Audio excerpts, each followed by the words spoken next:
This morning, I am privileged and delighted to introduce our keynote speaker, Professor Vivienne Levak, who is our Deputy Vice Chancellor Academic at the University of the Western Cape. She's also a Professor of Law in the Department of Mercantile and Labour Law in the Faculty of Law at UWC, and serves on a number of boards and councils, including being a chair of the Moravian Church Trust, a member of the South African Juridical Education Institute Council, and a member of the Kepler Institute Board and Kepler College Board, Rwanda. Professor Levak joined UWC on the 1st of April, 2015, and in her capacity as Deputy Vice Chancellor at UWC, she is currently leading UWC's academic project in relation to its learning and teaching activities at both undergraduate and postgraduate levels. She's an expert in law, economics, and the intersection of the two fields, both at an international level and in a South African context. Professor Levak has published extensively, including numerous articles, reports, contributions to chapters in books. She has also delivered papers at conferences, both locally and internationally. Professor Levak has also supervised a number of master's and doctorate candidates and continue to do so. Her field of academic research is in legal and regulatory frameworks pertaining to the payment system, banking system, and financial markets in South Africa. Professor Levak is highly engaged in her community, regularly chairing and participating in various committees in the legal, financial, and educational sectors, leveraging her experts to add value and push her community to greater heights. Professor Levak, I'd like to welcome you. Thank you very much, Paul, for that gracious reading. I always find it very strange to listen to the things that people say when they have your bridge CV, and then it explains why sometimes one gets exhausted. Thank you very much, Prof. Daniels, for asking me to do this input. In my research for what I want to call the interconnectedness between higher education, internationalization, and society. Higher education and the role of society is in community engagement is considered to be the third core mission of public higher education institutions. But the connection between internationalization of higher education and engagement is, however, much less explored. You can move to the next slide, Cornell. So what I would like to engage with very briefly this morning would be three aspects. Firstly, that higher education cannot be acontextual. Secondly, that universities play a transformative role in society, and that the experience and lessons, for example, that we've learned from both Business for protests in South Africa and the pandemic that we're currently experiencing, that those experiences add to how we view the transformative role of a university. And finally, to link these together, I want to explore that universities on the African continent can play a translator and connector role of the global and the local and vice versa. And this is where, for me, the nexus between community engagement and internationalization of higher education come. Next slide, please. Just some background. As far back as 1997, through the Education White Paper 3, which is titled A Program for the Transformation of Higher Education, the purposes of higher education were stated as fourfold. Number one, to meet the learning needs and aspirations of individuals through the development of their intellectual abilities and attitudes throughout their lives. That's the first one.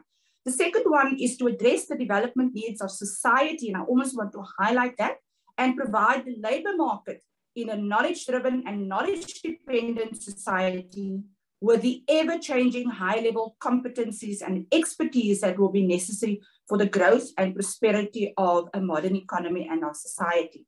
The third purpose or goal is to contribute to the socialization of enlightened, responsible, and constructively critical citizens. And finally, to contribute to the creation and evaluation, sharing of knowledge it's quite important sometimes to go back to the original purposes and evaluate ourselves against that. I also want to remind you of the broader transformation project. You can go to the next slide, please. Before I go into the white paper, I just want to mention the following, that the National Plan on Higher Education in 2001 already recognized community engagement as one of the core functions of universities, along with learning and teaching and research. And a very interesting study that the Council on Higher Education subsequently did, they found that incidences of how universities actually deal or reach out to their communities, it's very ad hoc, very fragmented, and differs across how universities view the importance or not of community engagement. And what was also interesting, in 2013, the National Department of Higher Education and Training cautioned that given limited budgets and other resource constraints, it is likely that future funding of community engagement initiatives will be restricted to programs linked to the academic program of universities and form part of the teaching and research of the institutions. And that you can find in the white paper for post-school education and training. So my personal philosophy, and you are very familiar with this, has always been that community engagement is the connector of the three core functions, that it should be part of our integrated scholarship of engagement, and that our approach to community engagement should not be a soup kitchen approach to community engagement. And we've spoken about that quite a few times over the years during our community engagement colloquia. So coming to the 1997 white paper, there's a very important role that the white paper alludes to, and that is the role of knowledge as a common or a public good. And this is quite important because sometimes, and universities have evolved over time, and especially also our university, where we know community engagement is such an integral part of the DNA of our university. And that came through very, very clearly during our courageous conversations that we've had with alumni. So there are universities that initially considered themselves ivory towers, and that they will be elevated and not necessarily have to engage with societal issues. But that's evolved over time. And one of the things, and I want to come to Fees Must Fall, because if you go to the next slide, actually see that that was a poignant moment in our history. You can go to the next slide, Cornell. Because what did it do? And I looked at the correlations actually between Fees Must Fall, and some of those things were very similar even now with the pandemic. We were caught unawares. The relationships fragmented. I think even now in COVID, that's even probably more so, in the sense that one has to work harder at now that we are not physically together to keep those relationships going. What Fees Must Fall also highlighted were the historical legacies of apartheid education, our colonial past. And that is why we started engaging also at our university with curriculum transformation and renewal, where we now have a draft framework. But what was interesting was that the connection was really made that societal issues do have a direct bearing on academic work and life. And one of the arguments that I would like to make is that even more so now during the COVID-19 pandemic, even if we are in a blended space, in a different working environment, more than ever, I feel that our university should be a discursive space where we can boldly address societal issues, where courageously we can differ from each other. And it's something that's still for me a dream for UWC. You can move to the next slide. So how does internationalization and the community come together? I think what we've learned is that I think that universities play a transformative role, and that forms a key element. And I'll come to Kwame Nkrumah's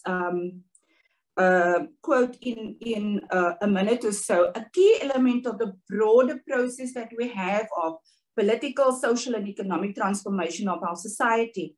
And that means for us as UWC that we need to consider the role of us as a public university, the extent to which we are able, through our core functions, to contribute to the development and strengthening of our society and our democracy. And I think for our university, this means actively engaging through our knowledge creation and dissemination roles with the complex challenges that emerge from the realities of our present context. And that means practically that our processes, everything that we are about at the university must be characterized by the following.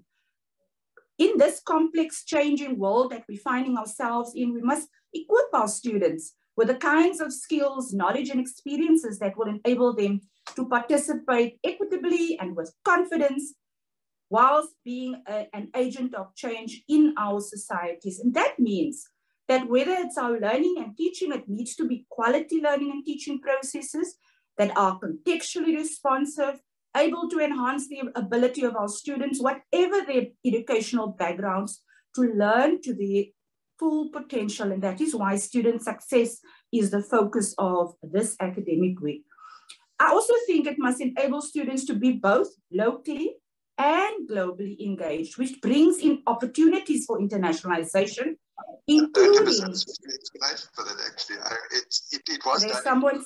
Someone's mic on? Yeah.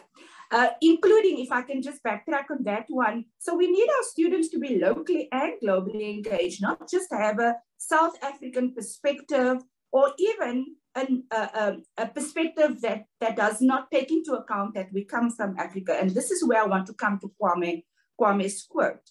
So how do we then connect these differing pressures and these differing points? I think our role can be as a translator and a connector role between the global and the local. And if we provide good visionary and systemic leadership, we would be able to do it.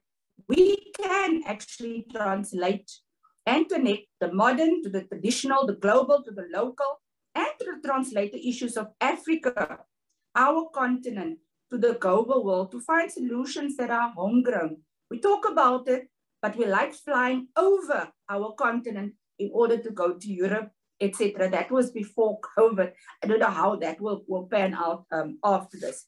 So if we engage this role of a translator, I think, and this is where Kwame comes, he says, we actually have a responsibility, I think, of being a South African and African university. And that means that as far as knowledge production is concerned, we should be rooted in our historical, cultural milieu, grounded in our African experience. And I want to quote him here. We must, in the development of our universities, bear in mind that once it has been planted on African soil, it must take root amidst African traditions and culture. But we don't need to make false choices here, either internationalization or Africanization. And that's the space that our draft curriculum transformation and renewal framework provides for, so that we can also have the social justice and community engagement issues embedded in that. You can go to the next slide, please. Almost done. I think there's a careful balance. You can go. There's a careful balance, and one doesn't have to make false choices between these different points. So, for example, if we leverage, say, internationalization at home programs, but instead of and you have, say, at some stage, if it's possible to have people to have mobility again, have international visitors instead of them just being with the people who they came to visit or at being on a short stint, course, etc.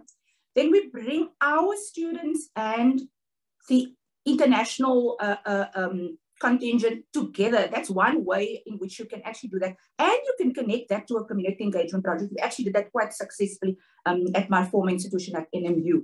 So that's just one example where you don't have to choose between these things. You can go to the next slide, please. So how how do you get this right? Very, very briefly, without going into the details. And Priscilla, this is something that we carefully need to negotiate in the sense that whilst we're working on our community engagement strategy, you cannot divorce it also from what an internationalization strategy for the university would mean. I am on record that I don't believe that internationalization is solely for research partnerships, much as they are very important also from a ranking perspective, but I'm a proponent of comprehensive internationalization. And when I came to UWC, I actually presented in the DVC pitch on comprehensive internationalization. So what one needs is a focus, a dedicated and express strategy, and not an organic strategy, where that would allow for different levels of internationalization. Some of those strategic priorities would be what I'm listing there, but if you look at the types of partnerships, collaborations, they need to be beyond research. Has to be teaching partnerships as well. It has to be, how do we use our partnerships in order to, for example, do joint curriculum development? How do we use our partnerships to inform our internationalization of the curriculum? And very importantly, those partnerships around community engagement, so that, for example, if we have a work integrated learning experience for students, why can't international students also enjoy the same? So as to have that intercultural competencies that you try to develop. You can go. I'm almost done. Next slide. So what I try to do with this input is to say that we need to take our work to the next level. We've put a lot of effort into understanding that what we want to drive at UWC would be a scholarship of engagement. But we cannot do that without understanding the complexities, not just local complexities, but also internationalization of higher education and the impact that COVID, that's a totally different topic, that COVID-19 pandemic would have on internationalization. But there are possibilities. For example, around the global classroom, we are used to Zoom. We can now have people in the class across jurisdictions and bring them together at a time that would be working for, and we can look at time zones and those kind of things. But one of the things that I wanted to also say is that if you, and I've spent a lot of my higher education time really thinking through on internationalization of higher education and being involved in internationalization research unit at NMU. It's both a discipline and a practice. And if you don't understand the discipline, you're going to fall into the trap of just making it a practice. And then all you're going to have will be your research partnerships that are so fluid and not strategic. So here, visionary leadership and strategy would be needed in order to make it clear and concise. And I think this is the opportunity that we have as UWC to ensure that those two strategies, that they actually speak to each other, because in this IOP, they're actually two cross-cutting strategies. And if we leverage the digital transformation initiatives, we would be able to even make a broader impact on our societies, whether local or global. Thank you very much, colleagues, for listening to me.